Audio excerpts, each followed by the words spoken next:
السلام عليكم، نتمنى انكم تكونوا كلكم بخير وخير.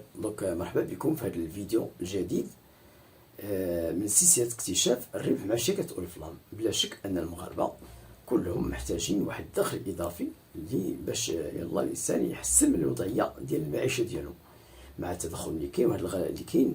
يعني باش الانسان يقدر يوازن ويعوض هذا الغلاء ضروري خصو واحد الدخل اضافي.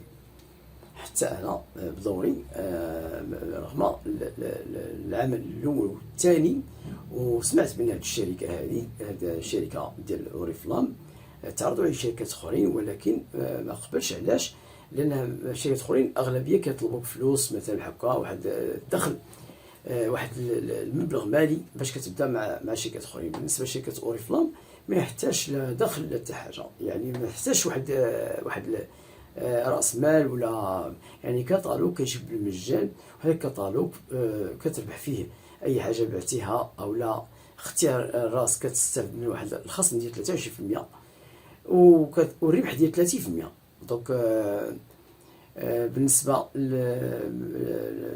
بالنسبه لي انا يعني تعرضوا لشركات اخرين، ولكن اللي عجبني في شركه اوريفلام هو ما كاينش الخساره. يعني ما كاينش زعما ما كيطلبوش منك واحد مثلا مبلغ مالي باش كتبدا. كتبدا بالمجان، كتبدا فابور. وشركه اللي سولت عليها لقيتها بان شركه اللي سويديه ومتواجده في المغرب وعندها مقرات ديالها. سولت عليها، يعني من ناحيه الانسان ما عندوش يخاف لان شركه معروفه وعالميه والسلعه يعني مضمونه. سولت عليها الحمد لله، وبلي دوزت لا كوموند ديالي يعني تعطاتني الكتالوج. يعني خديت الطلبيه ديالي يعني جربت المنتوجات ديالها، يعني اثمنه اللي هي مناسبه.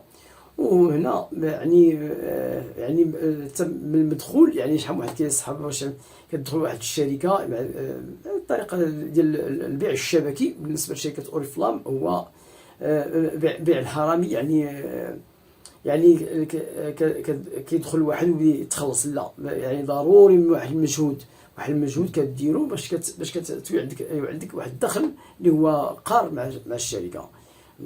خاص باش يعني ضروري من المجهودات، وهاد المجهودات حنا كنمشيو معاك خطوه باش الانسان يتعلم كيفاش غادي يوصل في هاد الشركه هادي. اللي كنشوف هو انه الواحد خاص ضروري.